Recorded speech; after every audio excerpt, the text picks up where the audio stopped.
Pendeta Raymond Mui on the way ke Indonesia. Jam 10 nanti akan tiba di Jakarta, terus cari flight seawal mungkin untuk terbang ke Semarang. Dan nanti sore, session sore sebelum makan malam, saya percaya sudah akan di tengah-tengah kita untuk melayani kita. Amen, saudara. Dan saya belum tahu apakah dia akan ambil 1 atau 2 session, tapi dia berkata dia siap untuk hari ini. Kalau diminta untuk memberikan 2 session, dia akan siap. Dia akan berikan yang terbaik untuk kita sekalian. Kita bersyukur, dan Anda yang ingin memberikan sesuatu buat dia atau membuat acara singkat bagi dia akan sangat baik sekali, karena akan jadi kekuatan buat dia untuk meneruskan tugasnya. Nah, saya mau beritahu sesuatu tentang orang ini, saudara. Ya, saudara harus tahu sesuatu gini. Yang saya pernah katakan, saya pernah cerita pada saudara ya, ketika istri saya antar anak saya waktu masih TK, dan ibu-ibu, para mami itu lagi kumpul, dan mereka berdiskusi soal anaknya, lalu menyimpulkan bahwa anak yang beruntung, orang Jawa berkata bejo, lebih baik daripada anak yang cerdas. Dalam bahasa rohaninya, orang yang beruntung terus itu orang yang terima God's favor, orang yang terima kemurahan Allah dalam hidupnya. Dia ngapain aja dapat kemurahan Tuhan. Raymond ini satu di antaranya. Saya belum pernah ngomong terbuka dengan dia, tapi dia juga heran dengan dirinya sendiri. Dia berkata begini, heran ya, aku ini nggak punya apa-apa. Kalau Anda sempat ke kantornya yang dulu, Anda akan tahu dia nggak punya apa-apa. Saya tidak pernah diajak ke rumahnya. Akhirnya saya tahu, kenapa? Furniturnya nggak ada, saudara. Jadi mau duduk di mana? Nggak ada. Dan ini orang suami istri kerja keras sekali dari pagi, sudah keluar rumah, malam itu kalau Anda telepon ya, jam 11 belum tentu ketemu. Cari dia susah sekali. Dan tidak ada gereja lokal yang dukung dia secara keuangan. Saudara bisa bayangkan dia harus, kalau kita ini gereja ya, saya berkata sekolah ini is not really a big deal gitu ya, karena ada gereja yang ambil bagian untuk dukung, walaupun banyak orang juga sudah heran melihat kita ini tujuannya apa sih, gereja ini mau korban begitu untuk banyak orang yang tidak ada kaitannya apa-apa secara organisasi, lalu kemudian seperti orang buang uang. Ya, saya hanya berkata kalau kamu tidak bisa melihat perspektif kerajaan Allah keseluruhan, kita akan bertanya seperti itu. Tapi kalau kita melihat seperti Tuhan melihat, tidak ada bedanya apakah JKI, apakah Betani, apakah Bethel, apakah GBI, apakah yang lain, itu nggak ada urusan. Selama kita membangun kerajaan surga, kita satu dalam Tuhan. Amen. Nah, organisasi hanya kendaraan sebetulnya untuk membawa kita kepada tujuan yang Allah tetapkan buat kita masing-masing, sehingga keseluruhan tubuh Tuhan yang satu akan tercipta sebelum Tuhan datang yang kedua kali. Itu bukan hal yang terlalu rumit sebetulnya. Tapi orang seperti Raymond, secara keuangan, secara keuangan aja, kalau Anda berpikir, waduh itu bukan hal yang gampang. School of Acts yang di KL, ini tahun keberapa ya Hasto ya? Ke-6 kali ya, ke-6 ya, ini tahun ke-6 ini, tahun ke-6 dia kerjakan. Dan kalau saudara melihat, luar biasa. Terakhir dia telepon dengan Pak Ardian, dia ngomong begini, heran ini, hamba-hamba Tuhan kalau sama aku kok berbelas kasihan semua. Mau aja aku undang ke Kuala Lumpur. Nah, kita kalau dengan dia kan bicara terbuka apa adanya. Kamu persembahannya berapa, segala macam urusan itu tanya. Kita ngomong segitu, kalau ini nggak akan mungkin keluar di kelas, saudara. Anda pasti ingin tahu tapi tidak akan keluar di kelas. Anda hanya mungkin menduga dan mengira-ngira. Tapi saya kaget dengan itu, dan dia berkata, ini yang namanya heran sekali itu. Mereka dengan aku murah hati, dan sering kali waktu aku beri tidak mau, dikembalikan semua kepadaku. Lalu tahun depan datang lagi, saudara. Dan dia berkata, ini heran sekali, orang-orang ini kok begitu baik dengan aku. Dan ini orang terima God's favor. Dan ini orang juga sahabatnya Kong Hee. Seminggu bisa berkali-kali telepon-teleponan, ngobrol aja di telepon, bisa berjam-jam hanya untuk kaitan ngobrol aja. Jadi kalau Anda ketemu orang seperti ini God's favor. Dia pernah cerita, saya nggak tahu dia cerita nggak, dia sebetulnya anak yang dibuang, tidak jelas orang tuanya siapa, dipungut sama seorang wanita, dibesarkan, kemudian dia harus disingkirkan ketika ibu angkatnya meninggal. Dia ceritakan soal itu. Dan luar biasa, kalau Anda perhatikan, luar biasa. Jadi ini orang terima God's favor yang ajaib sekali. Sekarang orang ini saudara, orang ini bisa masuk ke tempat yang orang tidak bisa masuk, bisa mendapat apa yang orang biasa nggak bisa dapat, dia bisa dapat tanpa curang, tanpa suap, Pokoknya jalan lurus bisa. Apa saja. Kalau dia bawa barang dari Indonesia, biasanya dia beli di Jakarta atau di Semarang, buku-buku rohani bahasa Inggris itu selalu overweight. Dan tidak pernah bayar dendanya. Selalu Erlan berkata, oke, akhirnya oke. Selalu. Nah kalau sesekali itu biasa, kalau selalu begitu saudara, ini orang spesial sekali. God's favor. Jadi Anda mau jadi orang terima begitu kan ya? Daripada kerja susah payah, jadi orang kayak Raymond aja enak, santai, very easy dia berkata. Kami kalau goda dia selalu berkata, kamu ini Mr. Very Easy. Kalau ada problem datang ke Raymond, dia akan berkata, very easy, we can do that, katanya gitu. Terus mari saya kerjain. Waktu N, harusnya pesawatnya nggak mungkin kan terbang dari Jakarta ke Malaysia hari itu, penuh sekali. Dia berkata, bisa. Rebka berkata, nggak bisa kan sudah dicoba, fully book, harus urutan kesekian. Dia bilang bisa. Minta nomor penerbangannya, tetap masukkan namanya. Dia telepon pusatnya Singapore Airlines. Dia kontak, bisa saudara. Luar biasa. Airline berkata tidak bisa. Itu sudah antrian panjang sekali dalam listnya. Dia bilang bisa. Dia langsung telepon kantor pusatnya. Bisa. Luar biasa, ini orang luar biasa. Jadi kalau Anda nikmati pengajarannya, saya berdoa kemurahan Tuhan itu tertular kepada saudara. Amen. Nah gitu ya paling keras, amen. Yang paling mengesankan di sekolah ini adalah itu-itunya, saudara, amen. Kalau sudah berhasil, beruntung, itu luar biasa. Itu penyakit di mana-mana, kambuhan, belum ada obatnya sampai sekarang. Alright, hal yang kedua yang saya ingin sampaikan adalah, saya sudah baca sebagian besar dari apa yang Anda tulis. Kami pilih beberapa dari apa yang Anda tulis dan akan kami masukkan dalam katalog berikutnya karena itu penting untuk memberikan informasi lebih lengkap. Tentu yang urusan nyamuk tidak akan kami masukkan, saudara. Ada yang berkata yang paling mengesankan adalah digigiti nyamuk, itu mengesankan. Jadi selama sekolah yang paling mengesankan digigiti nyamuk. Itu boleh juga, boleh. Sah. Tanpa ada orang bisa melarang, memang itulah kesan Anda, gigitan nyamuk Taman Getsemani. Alright, baik, saya ingin sampaikan sesuatu pada pagi hari ini dari apa yang Alkitab ajarkan. Mari kita buka firman Tuhan. Lihat pada Keluaran pasal 23. Kita lihat pada ayat 28 sampai dengan ayat yang ke-30. Kemudian nanti kita akan bandingkan dengan Ulangan pasal 7 ayat yang ke-22. Keluaran pasal 23, perhatikan pada ayat yang ke-28 mulai sampai dengan ayat yang ke-30.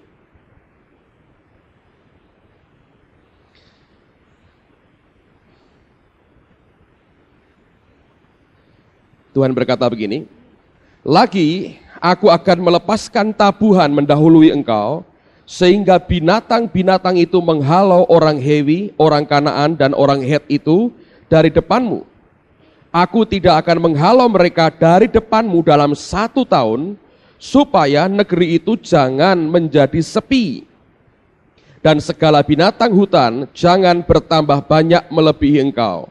Sedikit demi sedikit aku akan menghalau mereka dari depanmu, sampai engkau beranak cucu sedemikian, hingga engkau dapat memiliki negeri itu. Saya mau ulang akan beberapa ayat ini karena Anda perlu merenungkan secara cukup dalam. Lihat akan salah satu strategi dan apa yang ada dalam benak Tuhan ketika orang Israel akan dibawa menaklukkan akan Kanaan. Saya bacakan dari ayat 28, Anda perhatikan dengan baik. Lagi aku akan melepaskan tabuhan mendahului engkau, sehingga binatang-binatang itu menghalau orang Hewi, orang Kanaan, dan orang Het itu dari depanmu. Aku tidak akan menghalau mereka dari depanmu dalam 1 tahun, supaya negeri itu jangan menjadi sepi, dan segala binatang hutan jangan bertambah banyak melebihi engkau. Sedikit demi sedikit aku akan menghalau mereka dari depanmu, sampai engkau beranak cucu sedemikian, hingga engkau dapat memiliki negeri itu. Udah? Sekarang lihat pada Ulangan pasal yang ke-7. Kitab Ulangan pasal yang ke-7.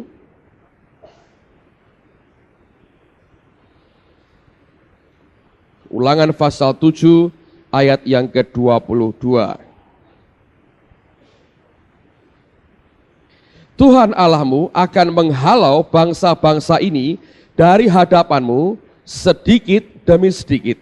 Engkau tidak boleh membinasakan mereka dengan segera, supaya jangan binatang hutan menjadi terlalu banyak melebihi engkau. Nah sekarang setelah 2 ayat ini, coba Anda perhatikan dulu. Ini yang saya ingin sampaikan pada hari ini.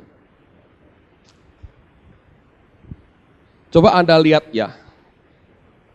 Ada yang namanya tanah Kanaan.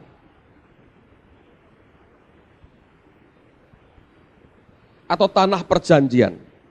Saya berdoa setiap Anda sudah melihat dari imajinasi kita, dari visi kita akan Kanaan kita, atau tanah perjanjian yang Allah berikan dan janjikan buat kita. Apa yang ke depan akan Tuhan sediakan buat kita? Saya berdoa kita sudah bisa melihat dengan mata rohani kita pada hari ini. Nah, sekarang ini orang Kristen, saudara. Ini orang Kristen. Oke, ini orang Kristen. Si Kristen ini, yang adalah Anda dan saya, sedang bergerak menuju ke tanah Kanaan. Dan Tuhan berkata, bahkan sebelum mereka masuk Kanaan, Tuhan sudah menjelaskan kepada mereka bagaimana yang akan mereka lalui, prosedurnya seperti apa ketika nanti kelak mereka masuk Kanaan. Ternyata Tuhan menjelaskan lewat 2 bagian firman ini bahwa mereka, orang-orang Israel ini, yaitu anak-anak Allah ini, akan menghadapi 2 kendala atau 2 musuh. Musuh yang pertama yang harus dihadapi adalah suku-suku asing. Dan musuh yang kedua yang harus dihadapi ternyata adalah faktor binatang liar, binatang-binatang. Dan ini binatang ini bisa binatang buas, tapi juga berbagai binatang yang lain. Nah, sekarang lihat akan dari 2 ayat ini, apa yang kita bisa lihat saudara, ini sesuatu yang ajaib sekali. Saya belajar begini, bahwa 2 kekuatan yang harus dihadapi oleh orang Israel ini, kalau kita masuk di daerah mereka dengan kesabaran Tuhan dan dengan hikmat Allah, maka kita akan melihat mereka akan saling membinasakan sebetulnya. Bagaimanapun di antara mereka itu saling membinasakan. Nah, kalau sampai kita masuk tergesa-gesa, tidak mengikuti akan cara berpikirnya Tuhan dengan segala hikmatnya, saudara akan berhadapan dengan 2 ini, dan dua-duanya bisa merupakan ancaman bersama buat kehidupan rohani kita. Nanti kita akan bicara apa itu suku asing, apa itu binatang. Tetapi kalau kita cerdik seperti Tuhan dalam hikmatnya, ketika kita masuk dengan cara Allah, dalam langkah-langkah yang Tuhan sudah atur buat kita, maka ternyata baik suku asing maupun binatang ini punya naluri saling sebetulnya membinasakan. Tuhan pernah berkata begini, aku akan pakai binatang-binatang ini untuk menghalau suku-suku itu. Jadi binatangnya memangsa suku-suku ini. Tapi Tuhan berkata kepada orang Israel, kamu jangan membunuh mereka sekaligus. Supaya nanti kalau mereka mati, ini binatang gak ada yang memangsa. Dengan kata lain, nanti terlalu banyak buat kamu. Dengan kata lain, Tuhan mau berkata, kalau kamu lakukan langkah demi langkah, step by step, ini juga punya kegunaan sebetulnya. Gunanya apa? Memangsa binatang-binatang ini.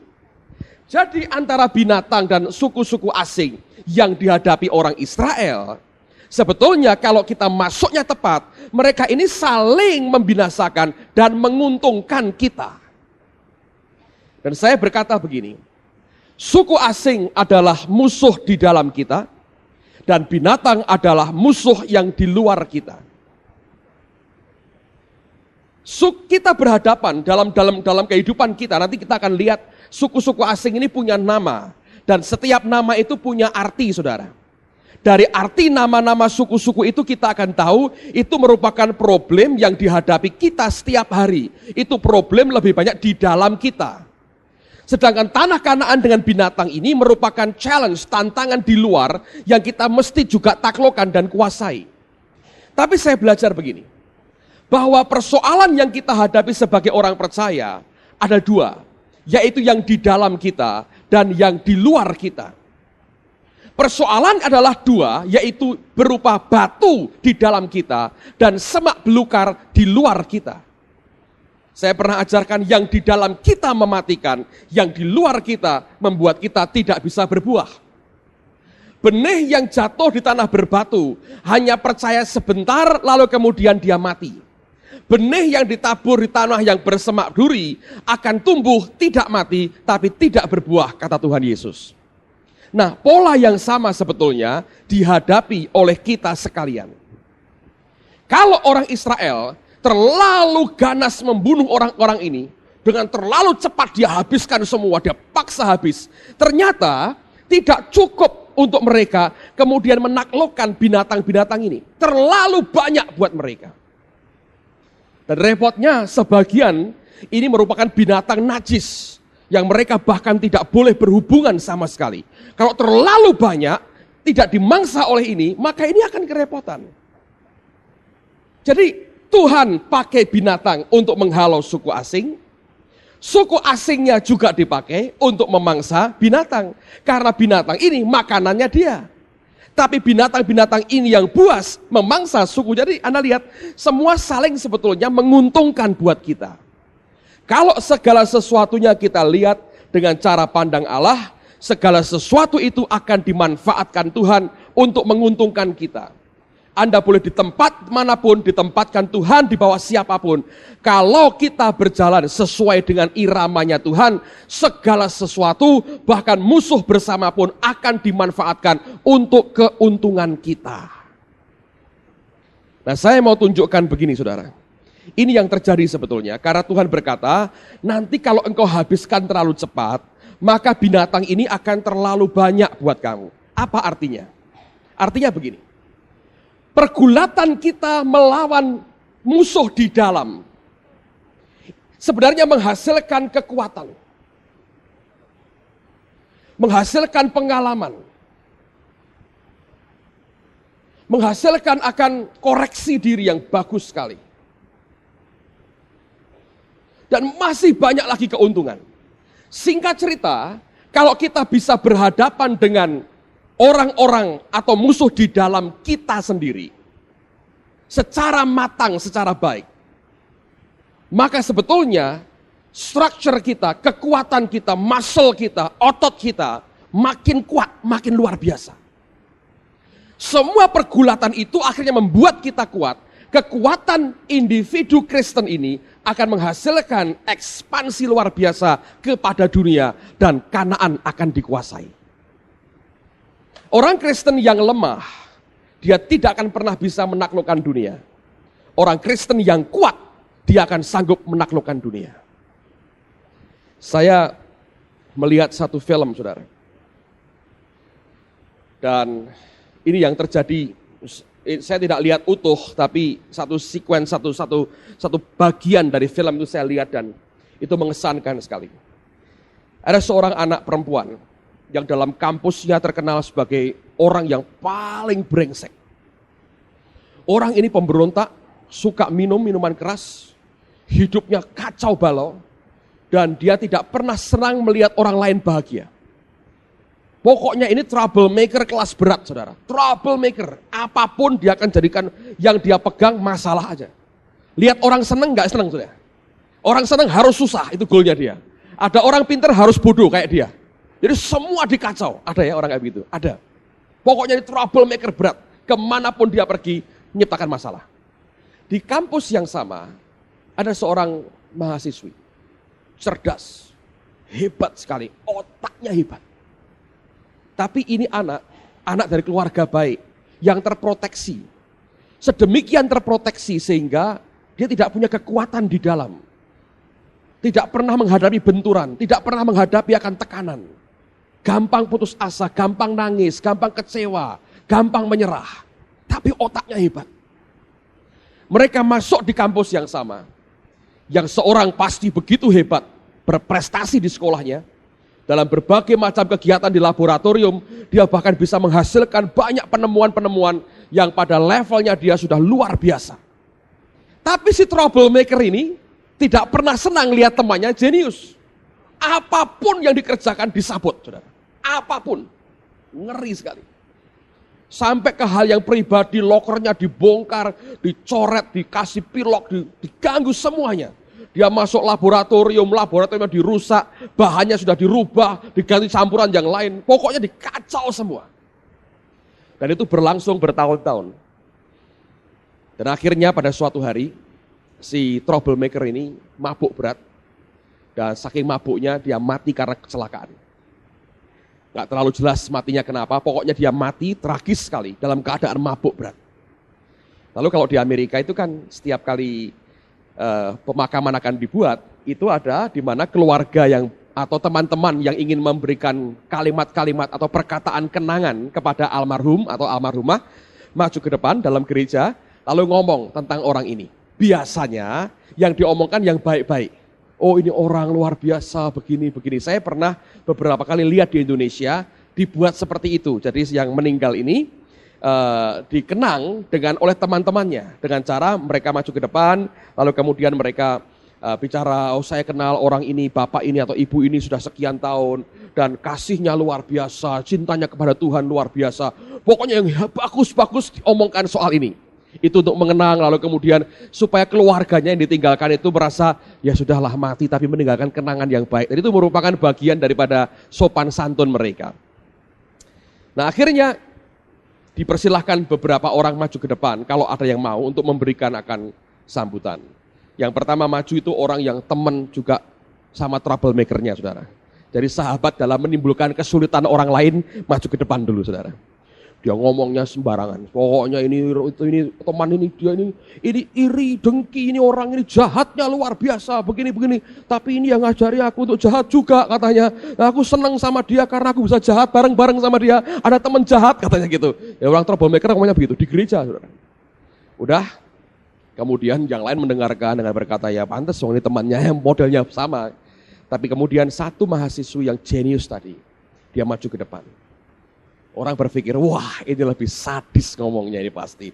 Karena orang semua tahu, orang ini dikerjain habis sama yang mati ini saudara. Waktu masih hidup. Nah akhirnya si mahasiswi ini maju ke depan. Dan ketika semua orang tegang, dia mulai bicara dan dia berkata begini. Dalam hidupku ada dua kelompok orang.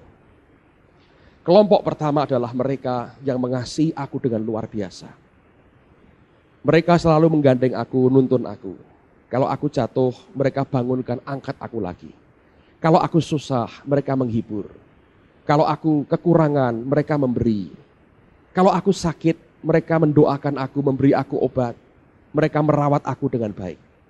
Kalau aku tidak mengerti sesuatu hal, mereka memberitahu apa yang tidak aku mengerti. Orang-orang ini berharga dalam hidupku.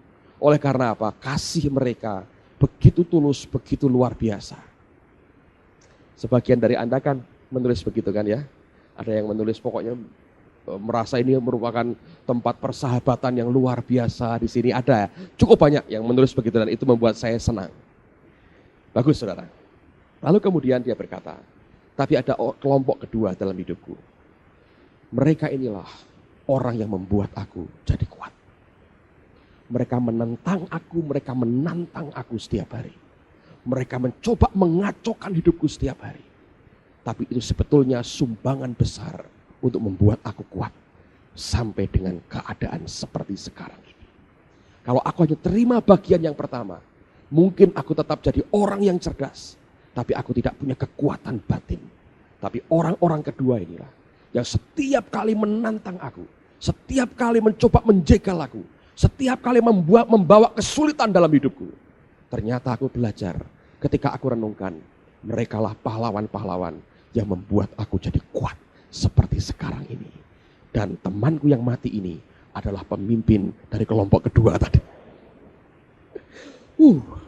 Waktu saya dengar orang ngomong begitu saudara, itu wisdom saudara. Right? Itu wisdom.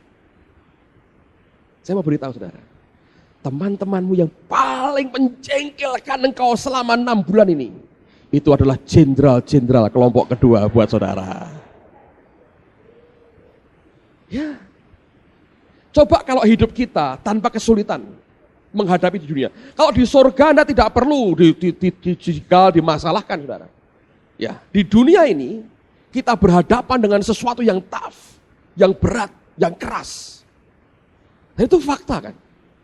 Kita perlu dua-duanya. Kita perlu orang-orang yang bisa mengasihi kita dengan tulus. Oh, kita perlu sekali. Tanpa itu kita akan kepahitan aja. Mereka akan selalu mengerti kita, menghibur kita, menolong kita, meneguhkan kita.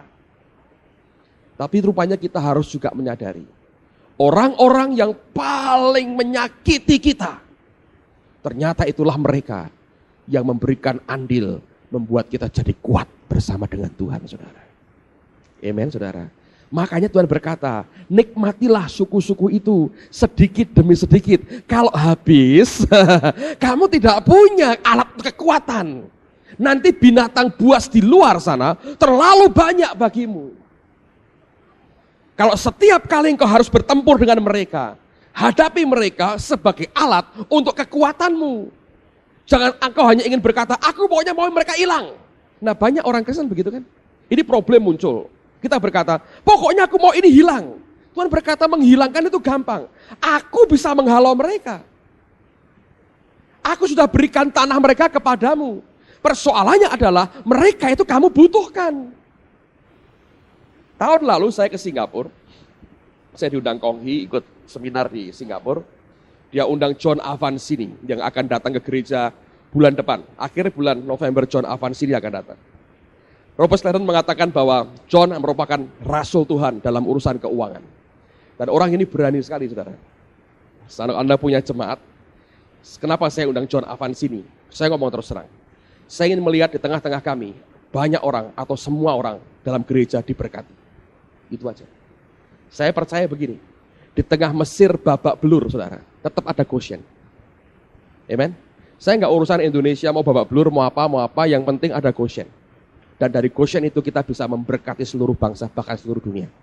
Saya percaya sampai sekarang, tetap saya yakin, Mesir 10 tulah babak belur, saudara. Berkali-kali peternakan, hasil ladang mereka habis. Lihat akan hujan es misalnya. Begitu banyak, lihat akan air dari darah. Itu mematikan semua. Anda pikir itu tanah pertanian nggak mati semua tuh, di air berdarah. Mati, saudara. Dihajar dengan 10 tulah. Habis babak belur itu Mesir.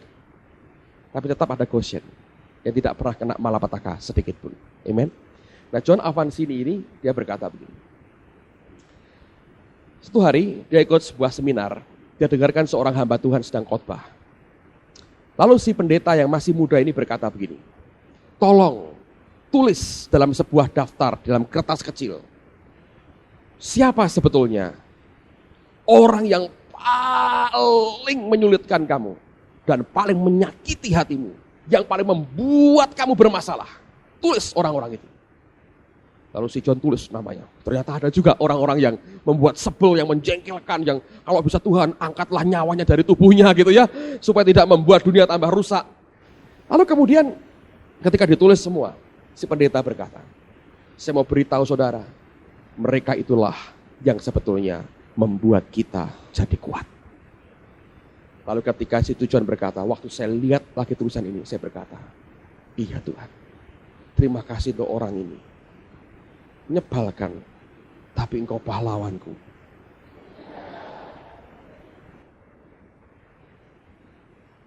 Siapa yang punya pahlawan seperti itu dalam hidupmu? Coba angkat tangan, jujur. Puji Tuhan. Anda punya hero, pahlawan idola baru. Amen, saudaraku. Siapa yang pahlawannya ada di antara kita saat ini?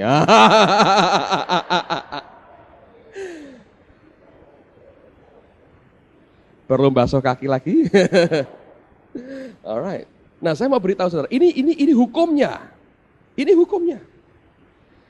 Dan Tuhan berkata sebetulnya itu dua-duanya saling dimanfaatkan Tuhan. Kalau kita bisa mengatasi persoalan pribadi kita, batu di dalam tanah hidup kita, Anda akan bisa mengatasi yang di luar. Bahwa dunia ini, Tuhan berkata, aku sediakan buat kamu, ini Kanaan buat kamu, taklukkan, kuasailah, tapi engkau tidak akan cukup kuat sebelum kau bisa mengatasi yang di dalam. Kesanggupanmu mengatasi di dalam dan menikmati apa yang di dalammu sambil engkau atasi bukan asal minta segera selesai. Tapi semua yang Allah inginkan tercapai dalam kehidupan kita lewat segala persoalan itu. Maka engkau akan cukup kuat untuk mengatasi binatang yang di luar. Tapi kalau tidak, akan terlalu banyak dan terlalu berat buat kamu untuk mengatasinya. Banyak orang Kristen ingin begitu, pokoknya ingin selesai. Segera selesai. Wah, Hasso berkata tadi, berapa? 2 minggu lagi kita akan selesai. Wah, lenyaplah wajah ini dari pandanganku selama-lamanya. Jangan saudara. 2,5 minggu ini tiap hari ajak ketemu, pandangi wajahnya. Kalau perlu minta foto bersama. Abadikan. Ukuran postcard, kalau perlu ukuran jumbo. Kalau perlu ukuran jumbo bengkak, kalau gede. Abadikan itu, kenang-kenangan.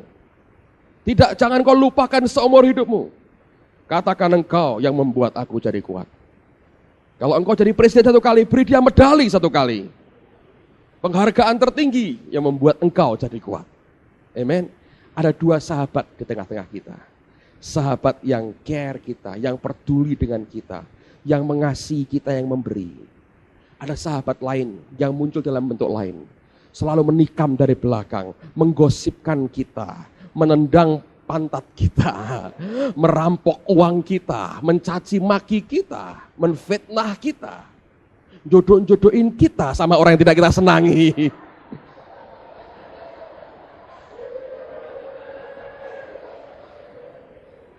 Iya kan saudara? Kadang-kadang orang jodohin itu terlalu. Kalau pas gitu agak hiburan sedikit ya. Tapi kalau tidak pas itu menyiksa. Lihat dari apa yang terjadi. Nangkep saudara? Itu sahabat. Setiap kali lihat wajah mereka mulai tersenyum, hati kita kayak dirobek lagi. Ingat katakan, engkau pahlawanku, membuat aku jadi makin kuat dengan Tuhan. Nah, sekarang saya mau tunjukkan, apa sih sebetulnya suku-suku yang dihadapi orang Israel.